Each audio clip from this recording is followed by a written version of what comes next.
Hey guys, just a quick video for you in response to a couple of questions we got from some patrons about they'd heard that there's a new state of emergency being declared in Japan. They wanted to know about it.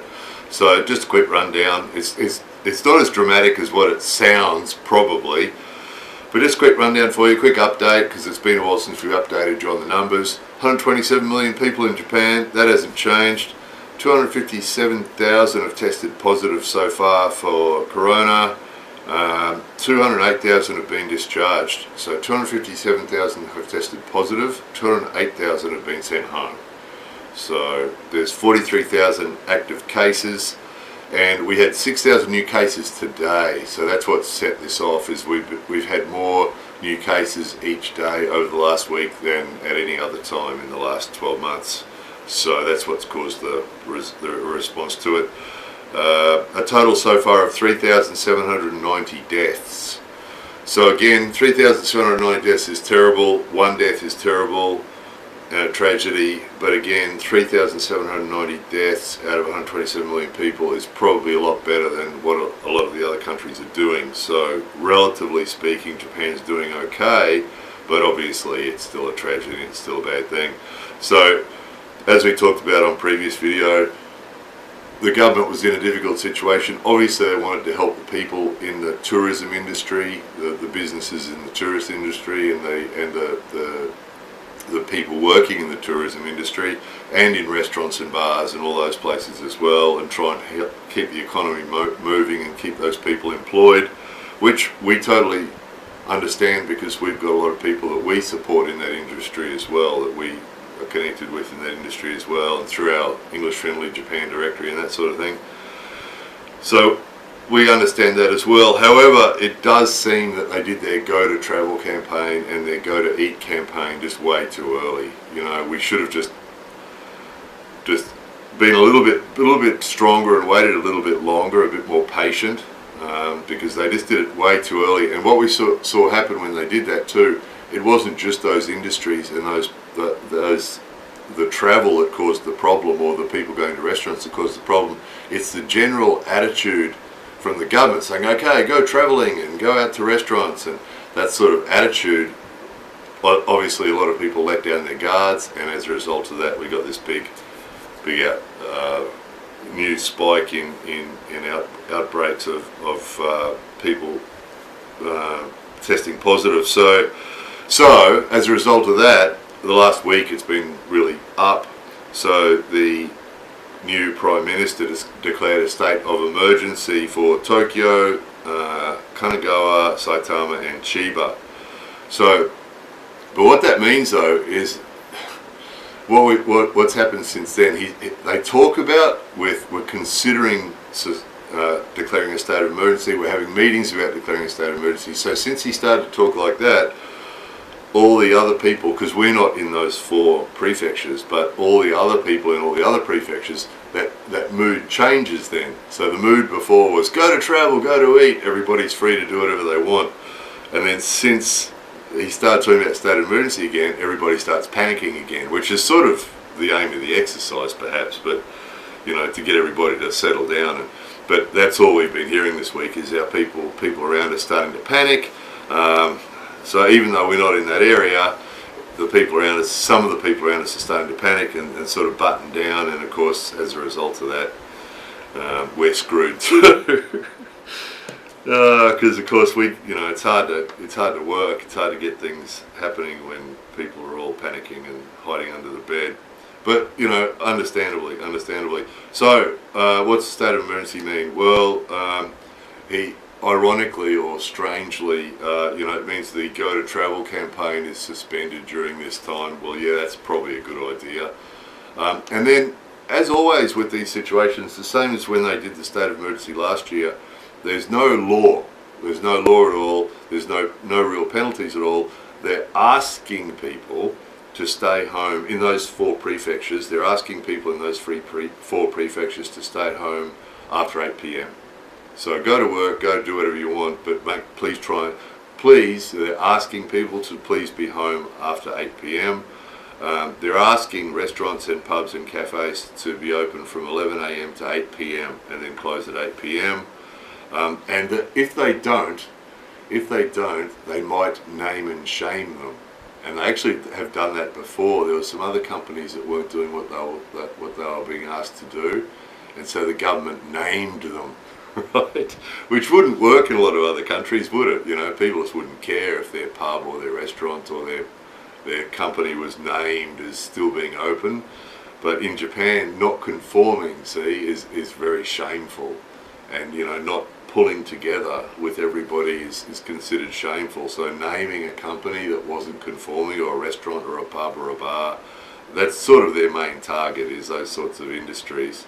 If they don't conform, they're going to be publicly named for not conforming, which is pretty funny, isn't it? In sad and tragic in some ways, but in other ways sort of strange, right? In a lot of other countries it just wouldn't work. You know, would you like to keep your business open and keep trading? Or would you like to be shamed? In a lot of countries, the business owners would say, shame me all you want, I'm staying open, wouldn't they? But in Japan, it will work. That sort of pressure always works in Japan, the pressure to conform and do what you're supposed to be doing, you know? And again, it's a good thing, right? This isn't criticising or complaining. Obviously, you know, if we can have, you know, get things under control without any laws or rules or penalties, fantastic. And that's usually what works in Japan too, is saying they did that last year, that Onagai, you know, people please stay home, please do this, please do that, and everybody did it. And as a result, our COVID numbers went right down, which is why they did the Go to Travel and Go to Eat campaign, and they went right up again, because they just did it too early. They should have just waited till we got it better under control. Anyway, hindsight, right? The other thing they're doing is they're asking companies to reduce the number of people at work, and getting as many people as possible to work at home or work from home. The other thing is they're asking events to cut to 50% capacity. So whatever normally they have at an event, to cut to 50% capacity. So they're not real. I mean, the result of this emergency, declaring a state of emergency is around us is just chaos and panic, and it stuffed us up pretty badly actually, because our work, it's hard to work when people are hiding under the bed, you know. So it stuffed us up pretty badly, which is sort of the aim of the exercise really, isn't it? The aim of the exercise is to get people to hide under the bed. What do you call that? Not literally, you know. Whatever that word is that I'm looking for. So it's late, guys. It's pretty late at night here, and it's in a back room of the old house. It's about 6 degrees. I'm not at my best, and it's been a pretty rough day. You know, we've had everyone we've spoken to today, all they want to talk about is Corona, and just everybody stopping doing what they're doing, which just means it makes it really hard for us to try and work, you know. So it's been a pretty rough day. But again, we understand that's sort of what we need to do. We understand that, you know, when the numbers have gone up, 6,000 new cases in one day, you know, is the highest number we've had in one day since the thing started. So we understand that this is what's required, is that we should all stay home in the back rooms of our old houses and just stay put until it settles down. They're going to start giving vaccinations from the end of February. So from the end of next month, they're going to start giving vaccinations to healthcare workers and essential workers. So, you know, it's starting. So, you know, we just need to survive another couple of months and you know, it'll all settle down again. So until then, we should all just stay under our beds and stay in the back rooms of our houses until then, shouldn't we? So, you know, it's difficult, these situations, isn't it? Because on one hand we understand that, but on the other hand, you know, want to pay the bills, you know, and obviously that's the situation that all these people are in, the restaurants and the bars and all these guys as well. They, you know, they understand what's required, but you know, it's just really hard to do it, isn't it? You know. So anyway, that's what's happening. To those guys on Patreon that asked what's happening with the state of emergency, that's what's happening. So really, when you look at what the government's actually said, none of it's really that serious. You know, is you know, please be home after 8 p.m. Bars, restaurants and cafes, please close at 8 p.m. That really stuffs those guys up, because a lot of them rely on the late night drinking thing to make their money. And if you don't, we'll name and shame you, asking companies to try and work from home more, and events at 50%. So really, you know, the bars and restaurants and cafe owners are obviously going to be having a hard time. But it's just the flow on. All the schools and everything is still happening. But it's just the flow on. When they start talking about state of emergency, you know, some people really panic. You can feel the mood changed this week.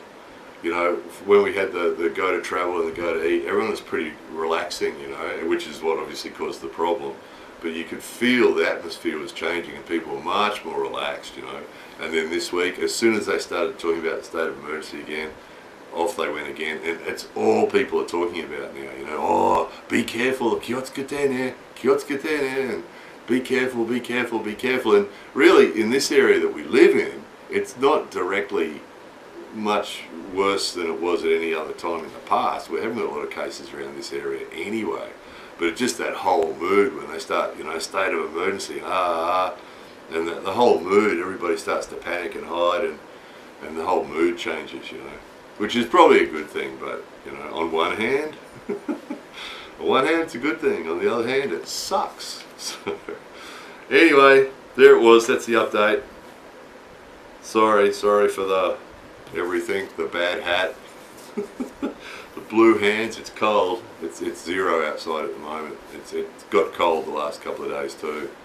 So sadly for our friends up in Huckabee and up in Niseko and those places, you know, they're having excellent snowfall at the moment.